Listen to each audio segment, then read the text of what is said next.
ငါးများနေတော့ငွေကြိုက်ခံရတဲ့တယောက်ပေါ့ဗျသူကဆေးရုံမသွားပဲငွေနောက်ကိုလိုက်ဖမ်းတယ်အစိတ်ရှိမရှိသိချင်လို့တဲ့ဒါပေမဲ့မမိဘူးဗျ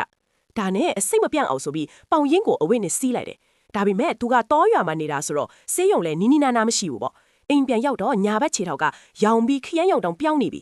ဒါမွေဆိုးကြိုက်တာပဲလို့အားလုံးကထင်ကြတာပေါ့မြန်မြန်မလို့ရင်သေနိုင်တယ်လေဒါနဲ့သူကရက်စစ်တဲ့ဆုံးဖြတ်ချက်တခုချလိုက်တယ်အန်ဒီယေကနေသူ့ကိုသူကာကွယ်လိုက်တာပေါ့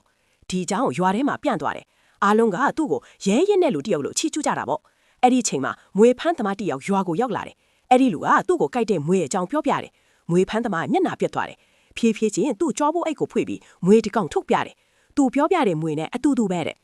ခဏလေးရှင်ခြေတော့ဖက်လိုက်တဲ့ဟုတ်လားဒါကလဲမွေပါအစိတ်မရှိဘူးတဲ့အဲ့ဒီလူကမယုံဘူးသူ့ခြေထောက်ကထင်းသားမြင့်သားရောင်ပြီးခရမ်းရောင်တောင်ဖွင့်နေတာကိုမွေဖန်းသမားကသူ့ခြေထောက်ကိုတေချာကြည့်တယ်ကျုပ်မေးစရာရှိတယ်တဲ့ရှင်ရဲ့ဘဲဘက်ခြေထောက်မှာမွေကြိုက်ရနှစ်ခုဘာလို့ရှိနေတာလဲတဲ့အဲ့ဒီလူကြောင်သွားတယ်ပြီးတော့ငိုပြီးတော့ညာဘက်ခြေထောက်ကိုဖတ်ရင်လေးကျသွားပါတော့တယ်သူကြိုက်ခံရတာကဘဲဘက်ခြေထောက်မှာလိသူစိတ်ပူလွန်းလို့မားတဲ့ခြေထောက်ကိုစီးထားတာသူညာဘက်ခြေထောက်ကတွေးလေပိုင်မှုမရှိပဲကြာသွားလို့ရောင်ယုံတက်တက်ပဲသူမားပြီးခြေထောက်ဖြတ်လိုက်မိတာဩ